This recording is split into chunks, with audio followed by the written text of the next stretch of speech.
There we go, we're recording. So welcome to anybody who is joining us for this Zoom version of a post-show discussion. I hope you've really enjoyed watching Random Selfies. My name's Owen Calvert-Lyons and I'm the director of Random Selfies, and I'm joined by... I'm Mike Kenny and I wrote it. And I'm Christina Ngoyi and I was in it. I was in Random Selfies. So that's the team, that's the three of us. So just to get us back into sort of Random Selfies mode, I mean, it was actually a year ago that we put this play on, but it was even longer ago than that. It was about 2.5 years ago. I think it was maybe even longer than that. It was summer 2017 when we first started the process of creating Random Selfies. So I thought, just to get us warmed up, I'd ask you for your fondest memory of creating Random Selfies. I'm sure it'll be very different for the two of you. That's true. Oh, do you know, mine was a really weird one. I did love the work in schools, but the thing that opened a whole new world to me was when we were in development with a couple of actresses. They introduced me to contouring. Yeah, it was incredible. You know, I mean, not that I don't do it myself, but you can make yourself look completely different. And we seemed to spend hours talking about contouring. Yeah, honestly, oh, new world to me. That was one of my fondest memories. And actually, although it never got its way into the play, it gave me a clue to Loretta and what she's playing with and her identity, that actually it was just so invaluable, really. And it was not anything to do with my world up until then. I remember us watching those in the rehearsal room, endless videos of vloggers and makeup tutorials, and us watching them fascinated. Brilliant. I know. Patricia Bright was the main. Yes. She was. Oh my God! Did you watch Patricia Bright? Yeah. Oh, I love Patricia Bright. No, she's Patricia Bright. She's been Loretta's like hero. Yeah, she is. She literally is. Oh, how about you, Steve? My favourite part. I love doing the makeup scene inside, like the little sleepovers and stuff, because it's such like a typical thing that girls would do at that age, or they have the sleepovers and there'll be someone who does like the little like spa days and stuff. I've really loved like developing the spa lady, because I was literally thinking, right, how are we gonna make this lady? And I thought that was probably the funniest part, developing out of all characters. I've really enjoyed the spa lady.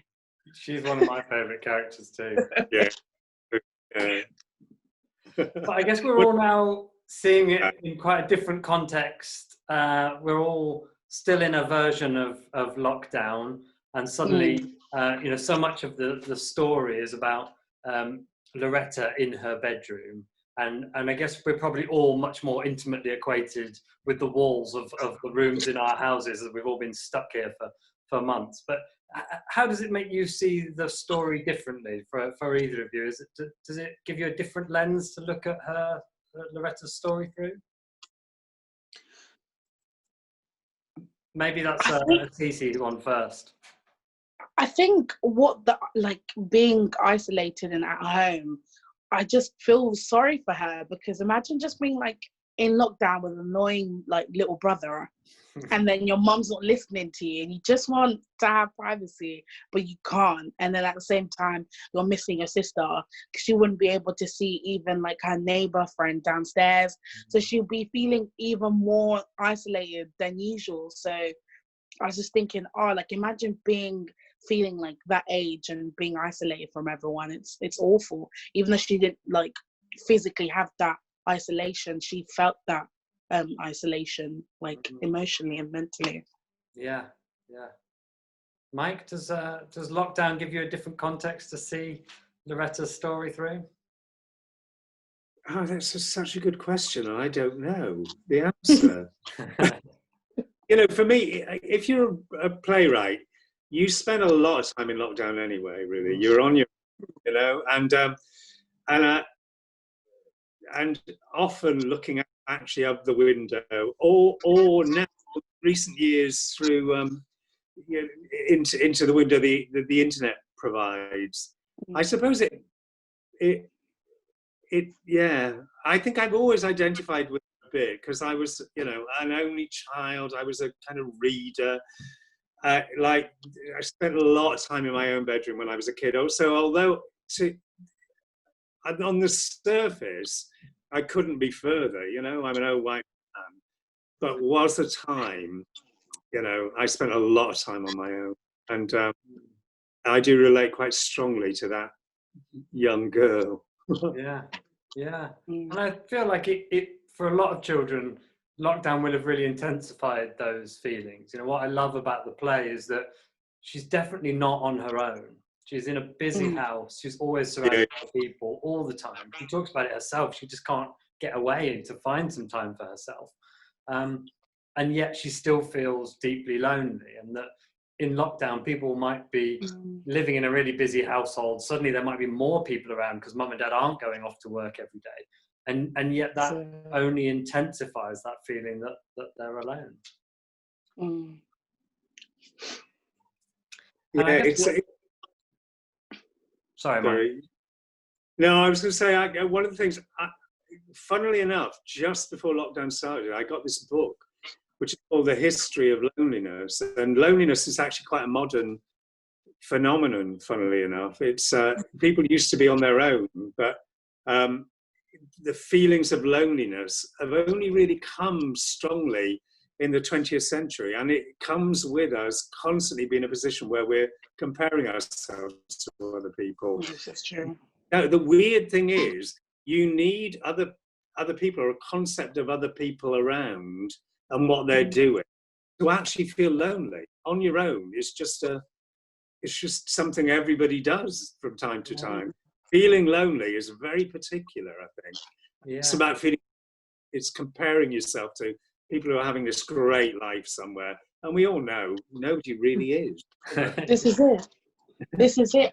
There's a really nice quote that says, like, you know, because it's like being lonely and loneliness is two different things, because you can be content with being by yourself, but if you're not content with being by yourself, you feel like loneliness. But even if you was with all these people and you was with all these group of people, you still wouldn't feel right. You'd still feel lonely because you're just like, I don't actually belong in this. Like, so it's something that's very like internal, and it's just like being like okay with being by yourself and being okay with your own surrounding. And of course, with the social media, like you mentioned, Mike, it's so easy to see someone and be like, oh my god, that person's got a great life, they're always going out and all that stuff, but they may be the loneliest person. Like, they may be feeling such loneliness and you wouldn't know, because this whole image is like kind of brought out to people to be like, this is everything that's good. But it's more like the smaller things in life that kind of gives you that, like, fills up that hole of loneliness. And maybe then we'll actually come out of lockdown and maybe some of this might have been alleviated then. I mean, I was saying it would be intensified, but actually maybe the sort of feeling that people have had to slightly reset during this period and have the knowledge that actually outside it's not like loads of cool stuff is going on, there's not loads of parties people aren't being invited to, nothing's happening. In a way, children might come out of this period, and I say children, grown-ups too, come out of this period actually feeling a bit less lonely. Yeah, let's hope so. Hope so. I think that, wouldn't it? Yeah, it would be. Hopefully there's like little kids around, like using this time to be more creative, or like be more in tune with like touching into like writing or drawing or like making music or something, and that way they've come out with a whole new skills. And hopefully everyone has come out. I mean, there's this pressure of like, do something whilst you're in lockdown, don't relax all the time, but like, who knows, you could like discover a new skill during the lockdown. Have you have I learned a new skill? Yeah, have you explored something? Funny enough, you know how Loretta wanted to be a vlogger? This was like a year ago. So, at the end of December last year, I decided to start my own YouTube. So I'm basically Loretta now in real life. Brilliant! I've got to watch this. Oh, that's sick. Oh, yeah, you'd be great. I'd definitely watch you. Yeah, I'd tune in. So that's my new skill of lockdown, editing videos, basically, like Loretta. Nice. I mean, I remember that being one of the really starting points of our journey of Random Selfies was this feeling that she had to have this other way of communicating. That if she wasn't very good at making friends and having those sort of detailed personal conversations, she had to have an outlet. And we settled on drawing as being this way that she would communicate, where we could see that she was clearly really skilled and had this other language available to her. And that felt something also, Mike, that I remember you keying into about sort of your interests as a younger person. Yeah. I didn't have vlogging. I wouldn't have been a vlogger anyway. I would have been a work. You would have been a blogger. You've been writing away. Yeah, I definitely was kind of like. The thing that I kind of discovered is that I like doing stuff with my hands. Writing's a very heady thing to get into, actually, but I suddenly found I was spending time. We've got a garden. We've always had a garden, and as far as I was concerned, a garden was for going and sitting in. You know, that was what I would garden, and maybe occasionally setting fire to stuff. Well, but actually. My partner is really the gardener, but I got into gardening. Finally, after all these years. You needed a lockdown. That's what you needed to garden. You needed a lockdown. You need this is exactly what you need. And I would not have done it were it not for lockdown, you know? And actually, because of the time we were in lockdown, that's an interesting thing. Like, had it started at the end of the summer and we'd been heading into the winter, that was a no different experience. Because we started the end of the winter and we're coming out. Actually, if you stuck things in the earth, they actually started to grow, you know? And at the moment, I'm a complete war on the slide. I kind of like, it's carnage in our back garden at the moment, every morning. So Loretta just needed to sort of develop some green fingers. Yeah. Well, but we are actually tonight having a salad which is made out of lettuce grown in our garden. Oh, nice. It's a dream. Big lockdown thing. Yeah, amazing. Brilliant. If Loretta had green hands, what do you think she would have grown outside a little balcony? Oh, yeah, I could imagine. Because that's where she'd be able to grow it. I could imagine getting some tips off Mrs. Thing about growing vegetables. I think she'd have grown tomatoes. I can imagine her growing big vines full of tomatoes that she takes upstairs, and Mrs. Thing turns into beautiful recipes. Yeah. And she'd be able to do herbs. She'd be able to do chilies. Chilies are really easy to grow. Oh, yeah. She'd like a bit of chili, would you know? Yeah.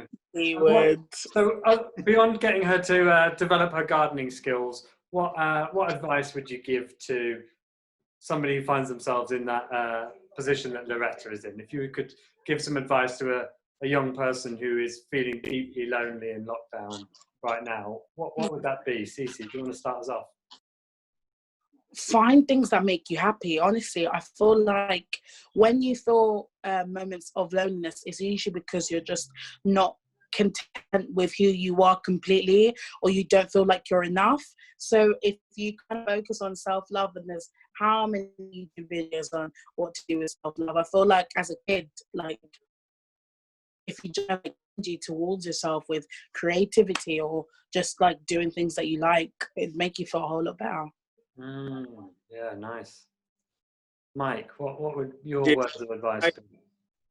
I would echo that. I think, you are enough. You are good enough, I think. I mean, I look back on my own childhood. When I was that age, I was this kind of weird, geeky kid. I would write stories. I would draw pictures and all of that. And you don't think that you will get to a point in your life where if you keep doing it, people start asking you to do it, and then people start paying you to do it. And actually, your life can become doing the things that you like doing, and you won't be weird for doing it. People will actually want you to do it. You know, they'll seek you out and ask you to do it. So stick with the things you like doing, because you know you can make your life out of them. Really, you know, yeah, that's what I would say. Because in the play, she's constantly looking at the other girls and feeling that she's somehow in deficit. She doesn't have the wonderful things that they have. But we never get a sense that those girls really have anything that and yet Loretta has a couple of things. One, she seems brilliant at making other friends. Like the way she talks to Mrs. Thing, and you know, she's something she's struggling with at school, but she's got that bubbliness about her nature. But she's also draws beautifully. She starts to develop that interest in photography that she starts to pick up through Mrs. Thing as well. It feels like she's got all these things going for her that if she can just stick with those. She seems like a very talented girl. It's hard when you're in school because everything that's like you. I think when you're in school is when you start learning what society norms and what everything that like you start seeing who the sheeps and who the people that are leaders are. And of course, when you're a kid, all you want to do is fit in. So if you're seeing that the cool girls are the ones that wear like all the nice stuff and, you know, like that's what you want to do. So of course, that's probably why Loretta kind of felt like, oh man, I want to be like them. I want to do stuff like that, because you kind of aspire to what everyone else is heading towards. So it's natural that she thought that, which is sad, but yeah. It's human though, isn't it? I mean, I think most people have been through that, really. You know, it's well, I think so. If they're honest, even the cool kids, you know, I've met cool kids that were super cool, who could do everything, were great looking when I was in school. Years later, they didn't feel that cool at the time at all. You know, they were paddling like mad to keep up. You know, we all go there. We all go there. Absolutely, yeah. Fantastic. Well, that's a really positive note that maybe we'll leave it on. We'll leave it on that sense that actually that she's enough, that we're all enough, that actually we're all enough. We're all more than it's a lockdown. It's so good to catch up with you both. Literally. Yeah. See you after lockdown, maybe, yeah? Absolutely. Hopefully, yeah. Yeah, I'm going to start tuning into your YouTube channel as well. Yeah. You do that. Brilliant. Hope you guys are good. All right. Thanks, both. Bye. Take care of yourselves. See you.